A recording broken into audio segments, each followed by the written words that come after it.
What up, world? Welcome to another brand new show. As you know, I am Brandon New, and like always on all podcast platforms everywhere.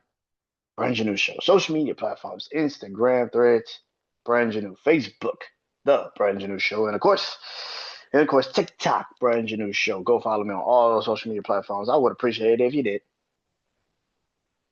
Really, where you go though?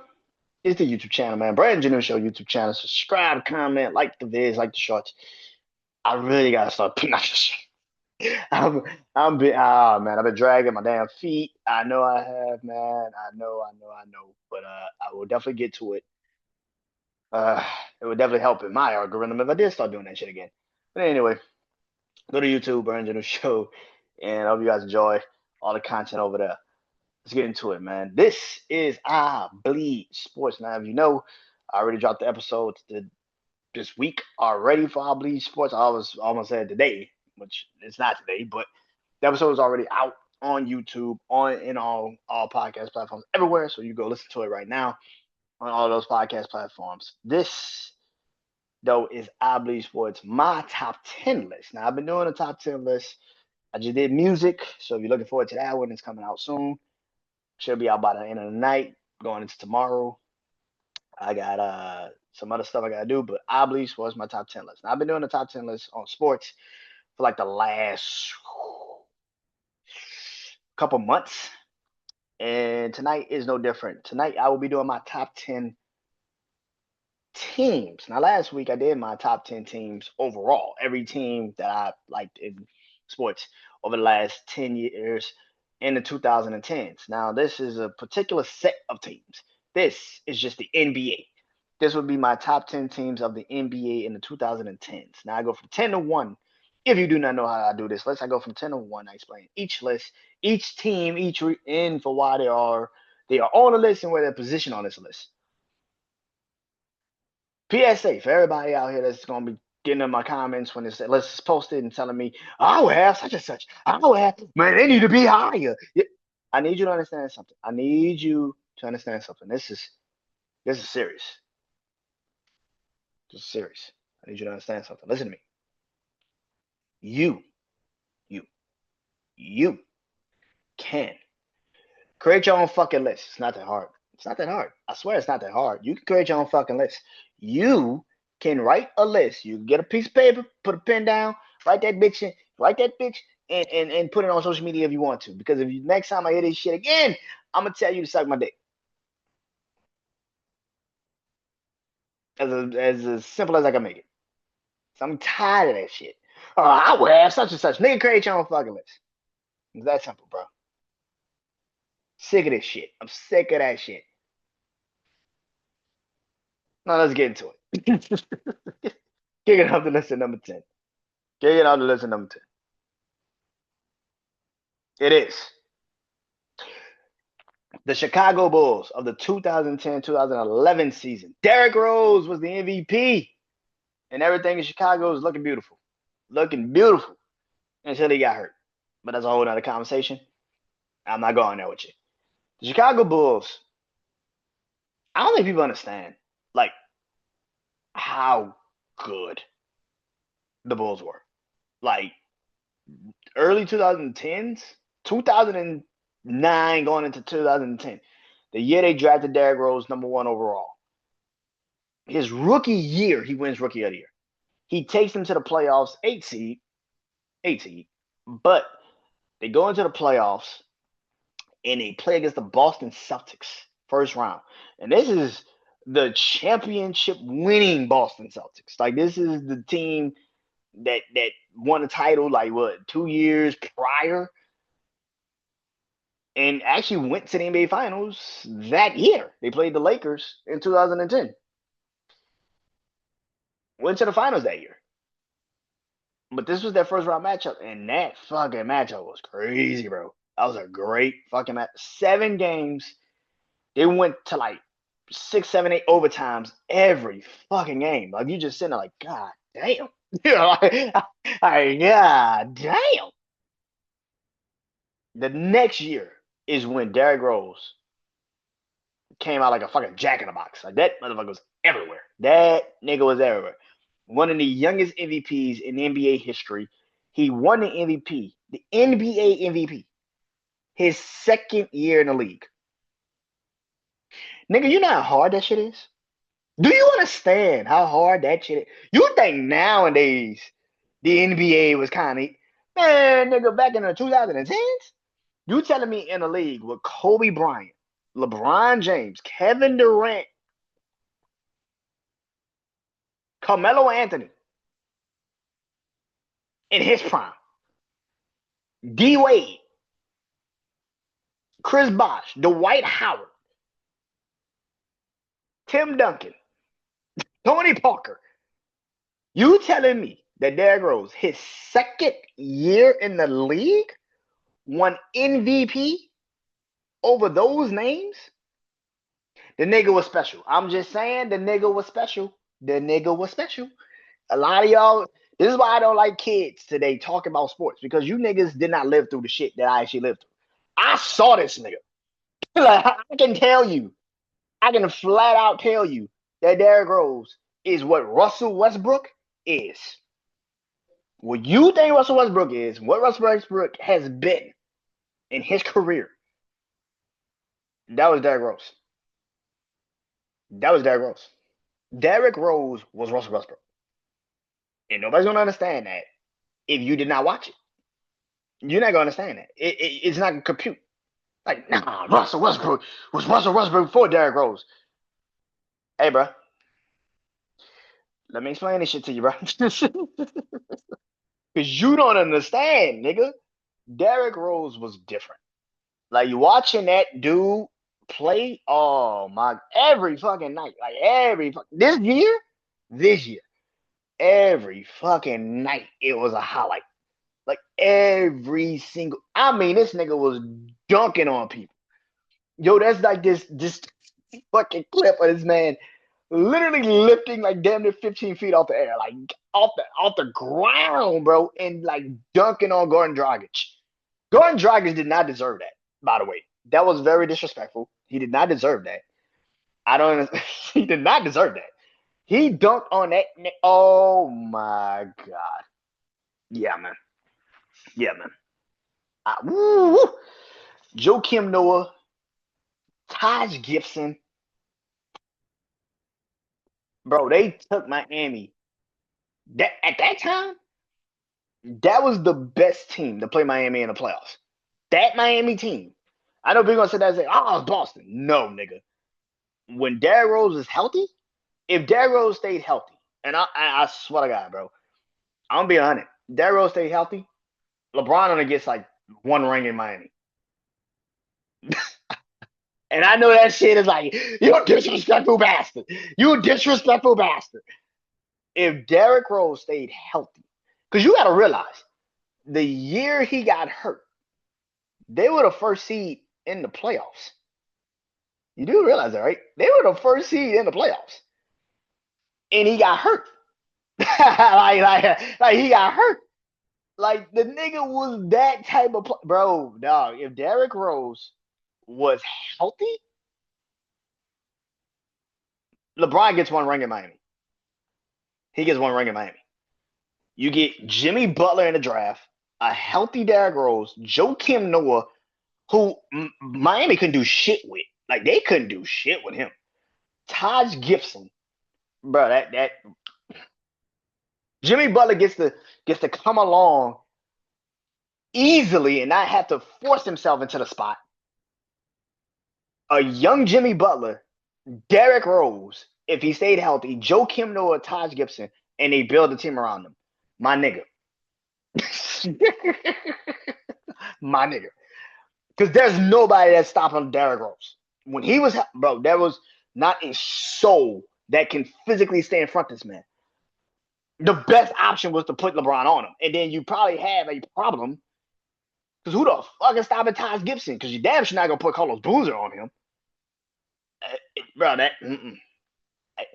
Y'all think I'm crazy for saying that shit. Oh, D Wade couldn't stop Derrick Rose. The fuck are you talking about? Bro, bro, y'all don't understand, bro. Y'all some kids. Y'all kids. Y'all don't understand, bro. Y'all niggas 20. Y'all think y'all know basketball. Y'all niggas are 20. You niggas didn't watch this fucking man. I watched this fucking man, bro. Derrick Rose, bro, I swear to God, if Derrick Rose would have stayed healthy, LeBron only gets one ring in Miami. They were young. They were dangerous as fuck. They were young. Derrick Rose was getting, bro, Derrick Rose was the MVP at like 20. You understand how crazy that shit sounds? Derrick Rose was the MVP at like 20, 21. You know how insane that shit sounds? At 20, 21 years old, this nigga was the MVP. You understand? And like I said, in a league with LeBron, Kobe, Melo, Dirk, Tim Duncan, Kevin Garnett, all these niggas in their prime, and he was the MVP in his second year. Nigga, you can shut the fuck up forever. I don't want to hear y'all. Y'all kids today, y'all niggas didn't live through the shit I lived through. You can't even tell me you know basketball. I don't even take you serious. I don't even take you niggas serious. You can't tell me shit. Ah, Bulls had number 10. Look, if the only reason why they had 10 is because that season was great. But if Derrick Rose don't get hurt the following year, LeBron might have 2 rings on his finger right now. Derrick Rose stopped him in the early 2010s, and then Steph stopped him in the late 2010s. That nigga career would be centered around 2 guards that he couldn't physically center. I'm telling you this shit now. I hate to say it, but real shit, the best thing that ever happened to LeBron's career is that Derrick Rose got hurt. That is the best thing that ever happened to LeBron's career. Is Derrick Rose got hurt. Because if the Bulls was healthy in the early 2010s with Derrick Rose, wrap that shit up. Wrap that shit up, bro. It's not even close. That Bulls team, bro. Oh my god, I don't think y'all understand, bro. I don't think y'all understand, bro. I know y'all LeBron fans gonna be like, he would have killed him. Sure he would. Sure he would.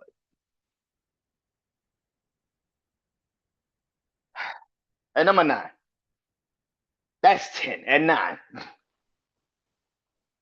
A team that could have been great if they would have, done everything the right fucking way. And that is Lob motherfucking City. And that is the Clippers of 2014. This was the first year with Doc Rivers, 2013, 2014. First year with Doc Rivers. Chris Paul, Blake Griffin, DeAndre Jordan. This was peak Lob City. I truly believe this is peak Lob City. This team was so pushed to be that next big team. I think the problem with Lob City was as great as they looked on the court when it came into the playoffs, the shit that you allowed them to do in the regular season, you couldn't do in the postseason. Blake Griffin wasn't great at free throws. And to be honest, he wasn't really great at anything outside of fucking dunking and rebound, catching shit off of backboards. Like that, Blake Griffin was not great. If you actually now look at his career, he wasn't particularly great until he got older. Like he started shooting threes. He started but in the beginning of his career, all he was a fucking nigga that could just catch shit off of the backboard. That's all he was. He was just a high flying nigga. Not a disagreement, not anything bad about it. Same thing with DeAndre Jordan. They never put a proper team around Chris Paul in LA. And like an actual center. Like DeAndre Jordan was great for what DeAndre Jordan was. DeAndre Jordan was a rebounder, defender, who was also another Lob City guy. That's what he was. He was another rebounder, defender, who was another Lob City guy. But DeAndre Jordan couldn't shoot free throws. He couldn't stretch the floor. He couldn't do shit. And then you added a JJ Redick, who was a great 3-point shooter, but he wasn't great on defense. Like they never. The Clippers could have been so much better than what the fuck they were. Like they should have won at least a championship. Like there's no way in hell you watch that team and they never won a ring. Never won a ring, bro. They never won a ring. That's the thing about the 2010s. There was some teams in the 2010s that was so fucking great. but they just never reached their potential. The Bulls, the Clippers, another team I'm about to talk about, they just never reached their potential. And you just sitting there like, damn, bro. Like if they would have just, damn, they just would have, like, fuck, bro. Like, they, bro, they should have been better than what they were, bro. Yeah, that Lob City era was different.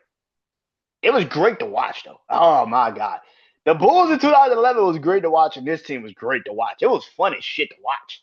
They just never won shit. And by the time I got to like 2014 Clippers, I was like, yeah, Doc's there. Who gives a fuck? Like Mad Bones, like who cares? Like, yeah, they're great. They look good on paper, nigga. But they're not gonna beat the Thunder. They're not gonna beat the Spurs. They're not gonna beat, like they're never gonna beat them. Like we know they're never gonna beat them. So yeah, it was crazy. Oh my god, I can't believe they really gave this shit to this dude again, bro. Listen, I'm getting breaking news also, and Aaron Judge is one. I'm sorry, I gotta break into this, but Aaron Judge is one MVP in the AL over the catcher from Seattle. I'm Aaron Judge, the nigga that didn't show up in the fucking playoffs again. You gave a nigga that didn't show up in the playoffs again the MVP. And I get people gonna sit there and say it's a regular season award. You telling me a nigga that damn near hit 60 home runs don't deserve an MVP? And got his team to the ALCS don't deserve an MVP. But the nigga that play in New York for the Yankees always get the MVP. Get the fuck out of here, bro. Like y'all niggas just be giving these dudes fucking awards because of what they look like and what they look like on paper. Fuck out of here, dog. Like again, you gave him this MVP because it's what it represents and what it looks like. It's like, oh, he is the MVP. Fuck out of here, bro. Are you serious? You telling me a nigga that damn near hit 60? You telling me a motherfucker damn near hit 60 home runs and got his team to the got his team to the ALCS in a what game 7? And he fuck out of here, fuck out of here, fuck out of here, fuck out of here. Not doing this shit with y'all. Not doing this shit with y'all today. I'm not doing this shit with y'all today. MLB, you kiss my ass. That's crazy. That's crazy work. That's some crazy work, there, man. Anyway, and number 8. Now that's two teams I could have. Okay, same franchise, just two different teams. I went with the team that actually made the finals, and that is the 2011-12 Oklahoma City Thunder. Kevin Durant, Russell Westbrook, James Harden, Serge Ibaka. That team probably at that time, you know what they remind me of? That Thunder team reminded me of the Orlando Magic back in the 90s with Penny and Shaq and Horace Grant and Dennis Scott and Nick Anderson. Like the youth of that team. That team was driven by the youth. And it's a shame that they didn't want to pay James Harden, so they traded him because they thought the league was still a big man's league and they needed Serge Ibaka. Now, I'm not sitting there saying Serge Ibaka was a bad decision because Serge Ibaka got a ring later on in his career. But at that time, you don't break up a OKC Thunder with a Russell Westbrook and a Kevin Durant and a James Harden. You don't break that shit up. That's hard to fucking find. Now, eventually they did get back to the Western Conference Finals, and you know, but they just never reached that peak ever again in the NBA Finals. They just never got back to the NBA Finals. And of course, this year also was a weird year because this was the lockout year. This was the lockout year. This is after the Mavs won the NBA championship the following year, beat the Heat. The Heat get back to the NBA Finals finally, and they finally win the first ring of LeBron James' career, which everybody holds near and dear to their hearts. But it also was a lockout fucking year, and I hope people understand that this was a lockout year. Great team, just again never reached the destination, and literally after this season, they traded James Harden to Houston, and it was just like, what the fuck are y'all doing? Oh well, we feel like Serge Ibaka is more needed because he's a black guy. Like, nigga, I guess. Yeah, the Thunder is at number 8. Speaking of 2012, let's talk about the team that beat them, and that's the Miami Heat. Miami in 2012. Listen, this was the first LeBron James championship of his entire career. This was the first one. He finally got it done. He finally got to hold the championship. Fake ass crying and shit. And this Miami team, listen, man, it was cool. It was a cool team. It was good to see LeBron finally get his ring. Because Lord knows, I could not go through another career year, everything, and hear LeBron James cry like a bitch every 5 seconds about how he never won a ring. And people on social media trying to explain to me why he's still the greatest without a ring. Nigga, what? How'd that work?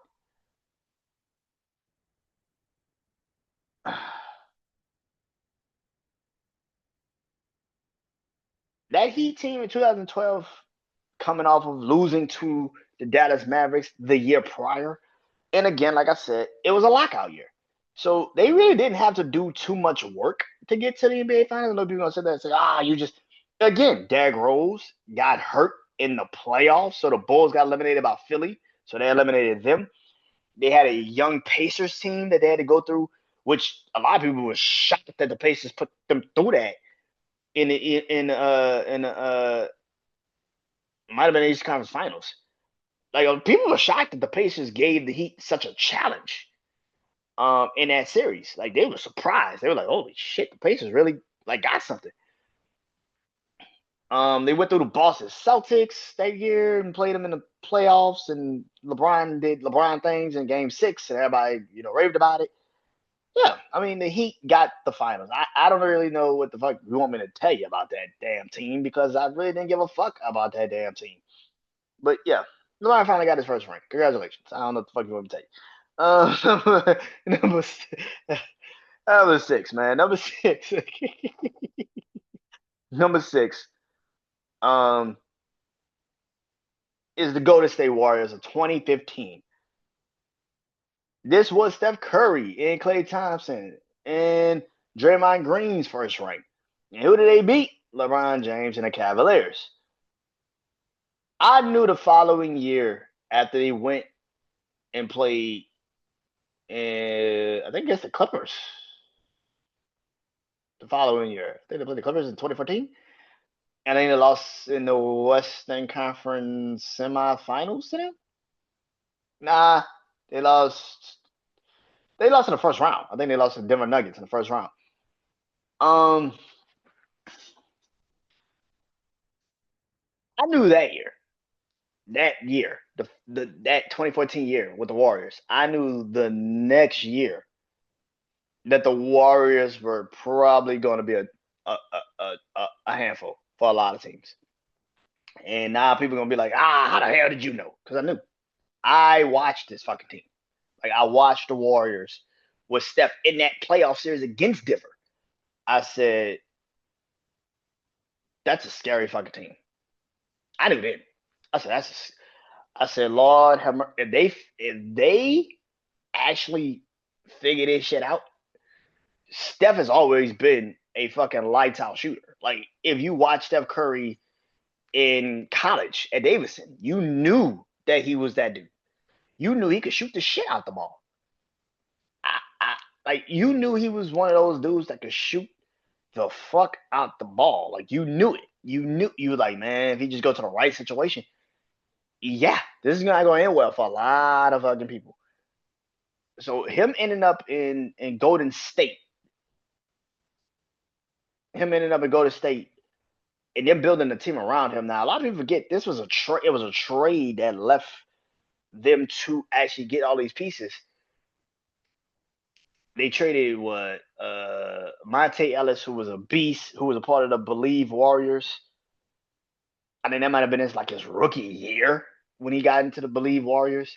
They finally traded him. They went with Steph Curry. They said he's the guy. He will be the guy. We're cool with this. They traded. They traded Monte Ellis, gave all of it to Steph Curry, and said, "Take us to the promised land, man." And they actually drafted. and the crazy thing is they drafted Klay Thompson and I think Draymond Green like the year prior. So like Draymond was a rookie in 2014. So was Klay Thompson. They both came in the same draft. They were both rookies in 2014. And the next year, them dudes all grew up and was this shit. They literally created s- small ball. Now, I don't really say they created small ball because you had Phoenix, you had other teams like that, but they were the first ones to really make it popular and more so win with it. Not only did you have small ball, you had the death lineup with, you know, Sean Livingston and Andre Iguodala and Draymond Green and Klay Thompson and stuff. Like, bro, you couldn't stop them fucking dudes. 3-point shooting was always a thing. Like, if you grew up like I grew up, you always knew Reggie Miller was just a shooter, bro. Like, he was a beast. So to see Steph Curry come in and do what he was doing at a more efficient clip as a guard, it was like, holy shit. Like, this is different. The 2015 Warriors, 2015 Warriors. I know a lot of people sit there and say, "Ah, oh, man, they wouldn't have won that ring if Clay, Kyrie, and Kevin Love and all them." Like, sure, nigga, sure. Warriors in 2014, 2015, winning that championship was the start of a dynasty. Strength in numbers, indeed. Strength in numbers, indeed. All right, before I go into my top five, I got to recap the list. At number 10, it is the Chicago Bulls. At number 10, 2011, Derrick Rose MVP year. And number 9, Clippers, 2014. First year with Doc Rivers. Lob City, peak. Number 8, Thunder. The OKC Thunder in 2012. The young big three that just never never got a chance to live up to what they could have been. Number 7, the team that beat them in the NBA Finals, the Miami Heat. LeBron's first ring where he cried ugly like a son of a bitch that night. Oh, that shit was ugly. And number 6, the Golden State Warriors of 2015. They finally bring the ring back to the Bay Area. Steph Curry, Klay Thompson, and Draymond Green's first ring of 4. Kicking off the list at number 5, top 5. It is the Toronto Raptors of 2019-2020.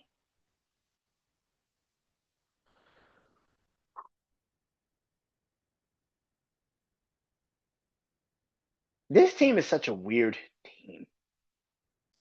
If you actually remember, if you actually remember the 2019-2020 Toronto Raptors, a lot of people only can remember the game-winning shot by Kawhi Leonard in the Eastern Conference semi, because that was the semifinals. It wasn't the finals. It was the semifinals. Kawhi Leonard hitting the game-winning shot in the semifinals against Philly, and then beating Golden State in the championship game in the NBA Finals. But everybody remember KD getting hurt, Klay Thompson getting hurt, and then winning in 6. That whole season for Toronto was weird. It was a weird season. If you actually go and actually watch the season, it was actually fucking weird. Kawhi Leonard did not play a lot that year. Like he was in and out of this. He was even in and out then. Like he wasn't playing a lot that season. And if you tell somebody that, they're like, nah, he was there. No, nigga, because you only saw the playoffs. like, you only remember the playoffs. Yeah, he played a lot in the playoffs, but in the actual season, nigga was low managing a lot that year. But because they had built a team, Serge Ibaka, they had a late trade with the Memphis Grizzlies to bring in Marc Gasol. Kyle Lowry, who had been there for so long, finally got over the hump. And then you have Fred VanVleet. If you watch Wichita State, you knew what the boy was capable of. Everything about Toronto that year, Pascal Siakam, who I think was like a rookie that year, he grew the fuck up during that season. Like everything about that season, Toronto should not have won. Like if you actually look at the season that they had, they shouldn't have won. They shouldn't have won. They were like the second seed, I think it was in the East. Um, yeah, they're like the second seed. I forgot who the fuck was the first seed. I think they got beat. Oh, it was Boston. Yeah, it was Boston. Kyrie got hurt. Yeah, it was Boston. Kyrie got hurt. Kyrie got hurt midway through the season of the playoffs, and Milwaukee beat Boston. Yeah, Milwaukee beat Boston in the semifinals because Kyrie got hurt. And he got hurt. Then Gordon Hayward got hurt again.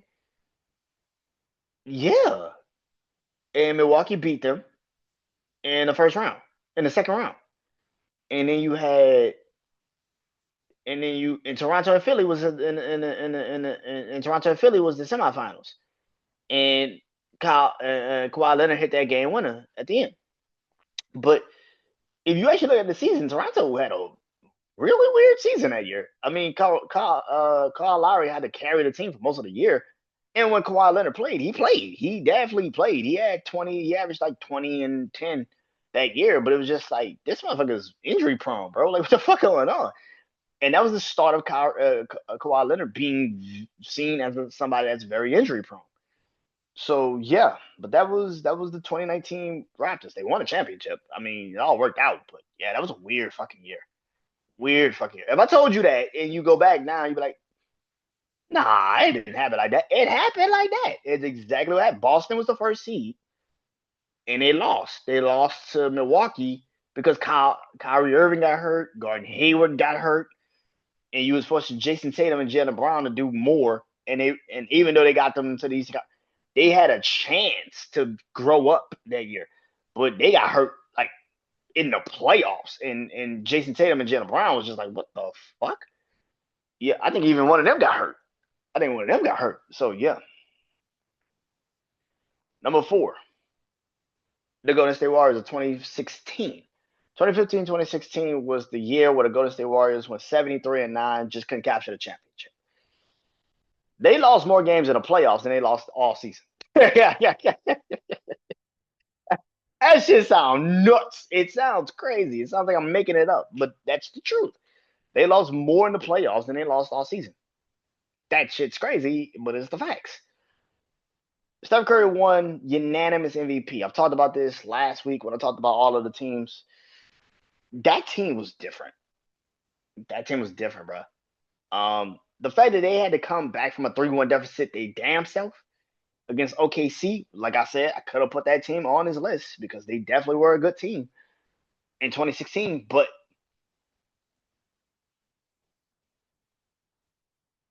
I truly believe, and this is real shit, Draymond Green doesn't get suspended.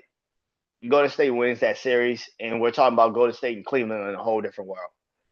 But that also prompts Kevin Durant to not sign to go to State. So Kevin Durant probably goes to Houston earlier in his career. He goes back and teams up with James Harden earlier in his career.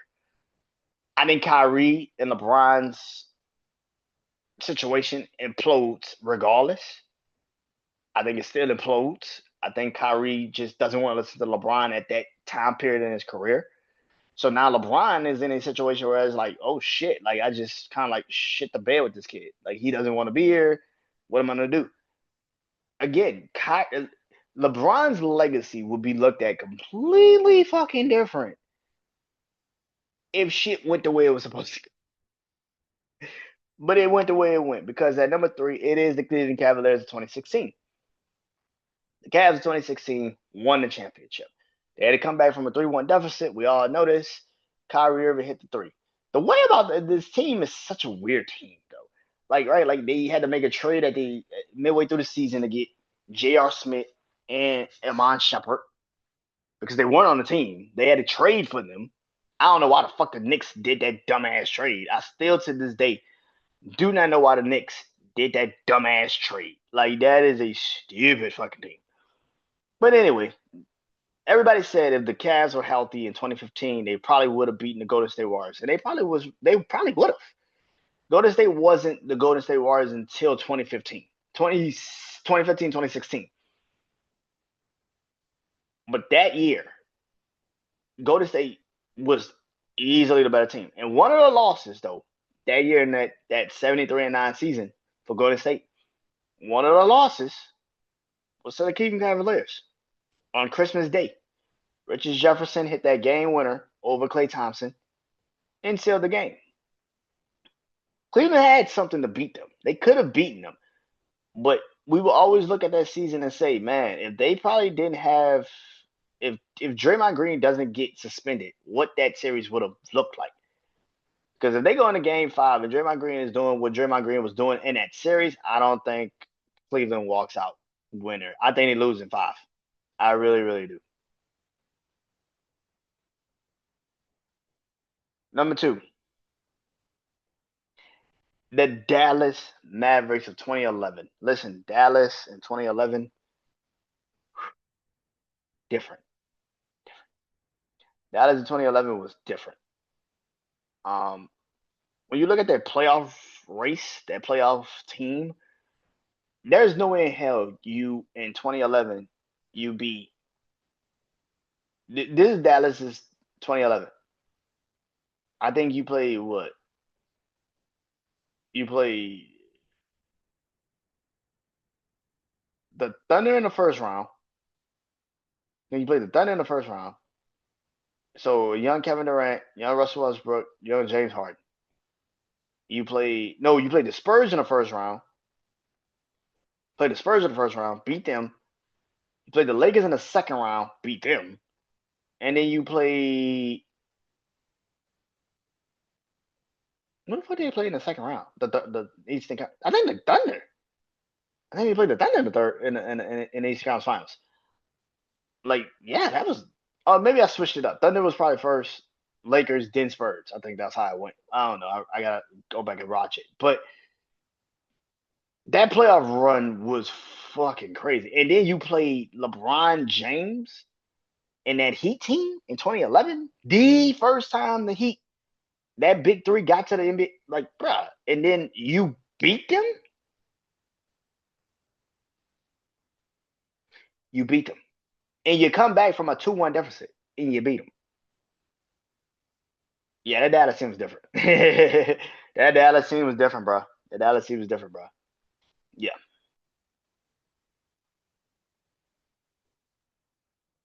But at number 1, it is the San Antonio Spurs of 2013, 2014. This team beat the shit out the Miami Heat in the NBA Finals. This was the team that lost the year prior and came back with Kawhi Leonard a little older, Tony Parker, Tim Duncan, Madam Ginobili, and they were fucking ready. This was one of the best Spurs teams ever. They barely lost at home. I mean, they literally lost, I think, 1 game at home all year. Um, yeah, I think they lost 1 game at home all year. Like, bruh, like, yeah, man. Um, this was the last championship, like I said last week. This was the last championship for Greg Popovich and Tim Duncan. This was their 5th and final championship. Um, and man, oh man, did they make it special. That whole playoff run, they were just on a mission. They were dominant. I remember, like I said last week, I remember when people kept trying to ask me about that shit. Like, who you think gonna win, Miami or San Antonio? I said San Antonio in a gentleman's sweep. I knew then. I'm like, San Antonio's gonna kill Miami if they get in the playoffs. They play in the NBA Finals, Miami don't have a chance in hell. And I knew. And what happened? They didn't have a chance in fucking hell. So, yeah. And that is it, man. That's the list for the night, man. Gotta recap if I get off of here. So number 1, San Antonio Spurs of 2014. Number 2, Dallas Mavericks of 2011. Number 3, Cavs of 2016. Number 4, Warriors of 2016. Number 5, Raptors of 2019. Number 6, Warriors of 2015. Number 7, Miami Heat of 2012. Number 8, Thunder of 2012. Number 9, Clippers of 2014. And number 10, the Chicago Bulls of 2011. that is the list. Next week, take a trip to the MLB. Oh, yeah. My top 10 teams of the MLB is next week. Till next time, man. I am Brandon Janeau. Peace.